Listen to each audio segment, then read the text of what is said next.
आज अगर हम भारत और ईरान के रिश्तों को समझने की अगर कोशिश करें तो सबसे पहले हमें इतिहास के थोड़े से पीछे जाना पड़ेगा, क्योंकि ये सिर्फ दो देशों का संबंध नहीं है बल्कि हजारों साल पुरानी सभ्यता का एक तरीके से कह सकते हैं कनेक्शन है, क्योंकि ये दोनों मिलकर ही एक अच्छी सभ्यता का निर्माण करते हैं। और सच बात बताएं तो ये दोनों देशों का संबंध नहीं बल्कि हजारों साल पुरानी सभ्यताओं का अच्छा और सुदृढ़ कनेक्शन है। एक तरफ भारत है तो दूसरी तरफ है प्राचीन फारसी यानी आज का ईरान।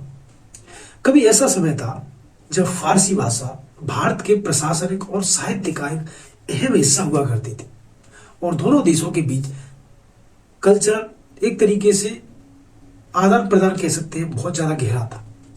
आज भी इसकी झलक हमें अपनी कला में, भाषा में और खान पान में देखने को मिलती ही है। लेकिन सवाल ये है कि अगर रिश्ते इतने पुराने और मजबूत थे तो आज भारत और ईरान के बीच दूरी क्यों दिखाई देती है? इसका जवाब छुपा है जियोपॉलिटिकल स्थिति में। आधुनिक जियोपॉलिटिकल स्थिति आपको बताती है कि क्या चल रहा है। आज का जो भारत है एक ग्लोबल पावर बनने की कोशिश कर रहा है और उसमें अपनी फॉरेन पॉलिसी में बैलेंस बनाना पड़ता है।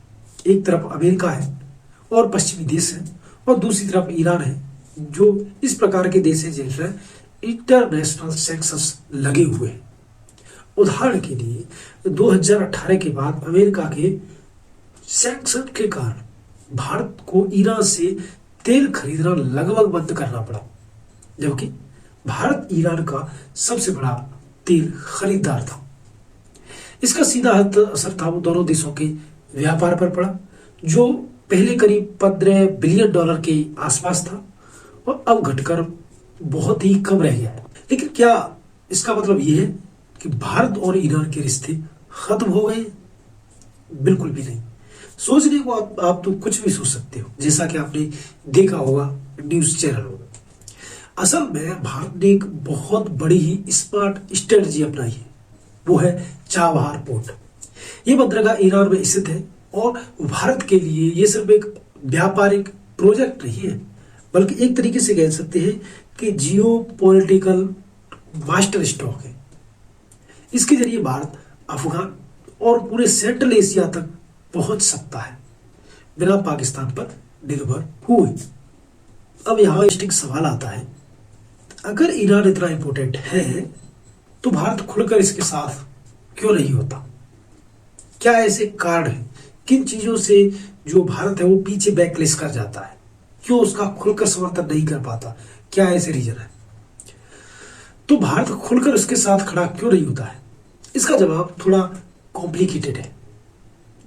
भारत को अपनी एनर्जी सिक्योरिटी भी चाहिए और साथ में उसे अमेरिका और पश्चिमी देशों के साथ अपने रिश्ते भी खराब नहीं करने। यही कारण है कि भारत की जो फॉरेन पॉलिसी है उसको अक्सर बैलेंसिंग एक्ट के रूप में आप एक तरफ भारत ईरान के साथ कल्चर और स्ट्रेटेजिक जो रिश्ते हैं उनको बनाए रखता है, वहीं दूसरी तरफ जो जियो पॉलिटिकल प्रेशर है ना, उसको भी कुछ ना कुछ करके उससे दूरी बनानी पड़ती है।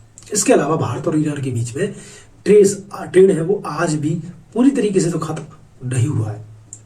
भारत ईरान को चावल, दवाइयाँ, कृषि उत्पादन आदि चीजें वो एक्सपोर्ट करता है, जबकि ईरान से कुछ केमिकल और एनर्जी रिलेटेड चीजें इंपोर्ट करता है।